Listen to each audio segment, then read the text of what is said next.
నిబ్బరము కలిగి నువ్వు ధైర్యముగా ఆలోచించాలి. ఎలా ఆలోచించాలండి? నిబ్బరము కలిగి ధైర్యముగా నువ్వు ఆలోచించాలి.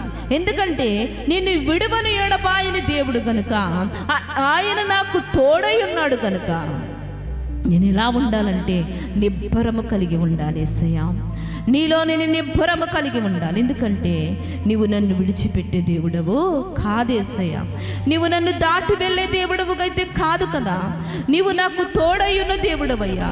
నా ఎదుట ఎంత సమస్యలున్నా, నా ఎదుట ఎంత పోరాటం ఉన్నా, అది ఎంత పెద్ద సమస్య అయినా అది దేవుని దృష్టికి చాలా చిన్నది.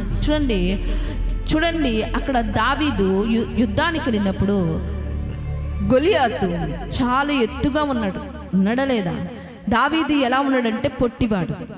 దావీదు ఏమనుకుంటున్నాడంటే, చూడండి, జయించాలంటే ఎవరు కృప ఉండాలి? అక్కడ దేవుని కృప ఉండాలి, దేవుని తోడుండాలి. ఎదట పెద్ద సమస్యగా ఉంది. ఎదట ఎలా ఉందండి?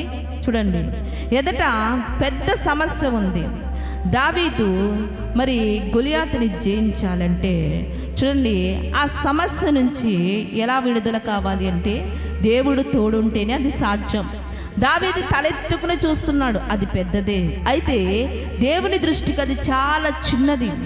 చూడండి, దేంతో జయించాడు దావీదండి? బడిసెల. అవునండి, అది కొట్టగానే ఆ యుద్ధములో గెలుచుకున్నాడు దావీదు.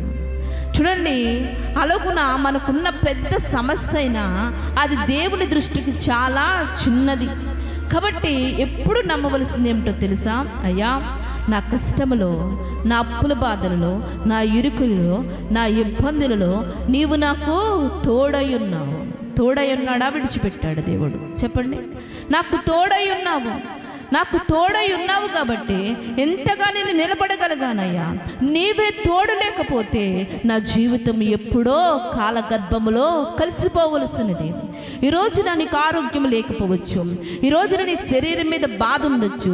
ఆ బాధను చూసి నువ్వు కృంగపోవలసిన అవసరం లేదు. ఎందుకంటే దేవుడు నీకు తోడై ఉన్నాడు.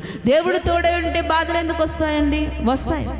దేవుడు తోడై ఉన్న బాధలు వస్తాయి, రావని చెప్పటం లేదు. కానీ నేను నీకు తోడై ఉన్నాను కాబట్టి నీ బాధలో నువ్వు ఎలాగుండాలంటే నిబ్బరము కలిగి ఉండాలి. దేవునికి మహిమ కలుగును గాక. అట్టి నిబ్బరమైన మనసు నాకు దయచే ప్రభువా, నాకు దయచే. నిబ్బరము కలిగిన మనసు నువ్వు నాకు దయచే.